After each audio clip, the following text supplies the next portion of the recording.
एक बार एक राजा था। उसने अपने महल में यह घोषणा कर रखी थी, दूर दूर से जो भी सौदागर बाजार में माल बेचने आए, अगर उसका माल नहीं बिकेगा तो राजा स्वयं खरीद लेगा। यह घोषणा सुनकर बहुत प्रसन्न हो गए। जब भी किसी सौदागर का माल नहीं बिकता तो राजा के आदमी उचित मूल्य देकर सारा सामान खरीद लेते थे।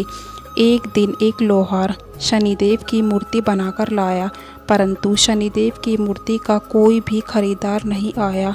शाम के समय राजा के कर्मचारी आए और वह मूर्ति राजा के पास ले गए।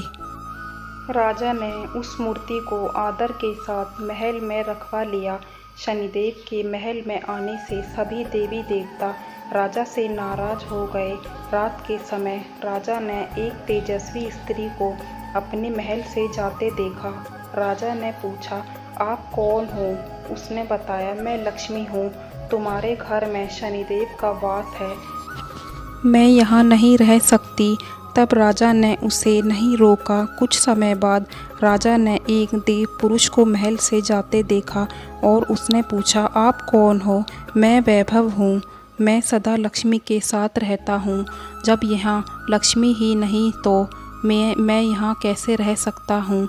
राजा ने उसे भी नहीं रोका, वह भी चले गए। इसी प्रकार धीरे धीरे धर्म, धैर्य, क्षमा आदि एक एक करके चले गए। राजा ने किसी को भी नहीं रुकने के लिए कहा।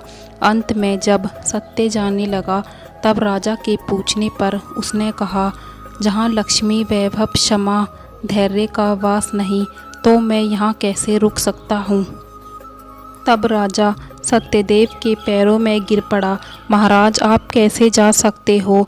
आप ही के बल पर मैंने लक्ष्मी, वैभव, क्षमा, धैर्य, धर्म आदि का तिरस्कार किया है। मैं आपको नहीं जाने दूंगा। राजा का इतना आग्रह देखकर सत्य वहां पर रुक गया। महल के बाहर सभी देवी देवता सत्य की राह देख रहे थे।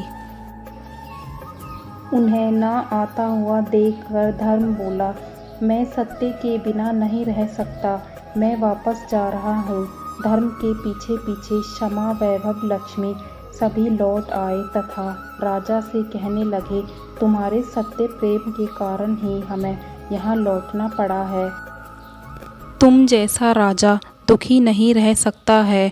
सत्य प्रेम के कारण लक्ष्मी तथा शनिदेव एक साथ रहने लगे।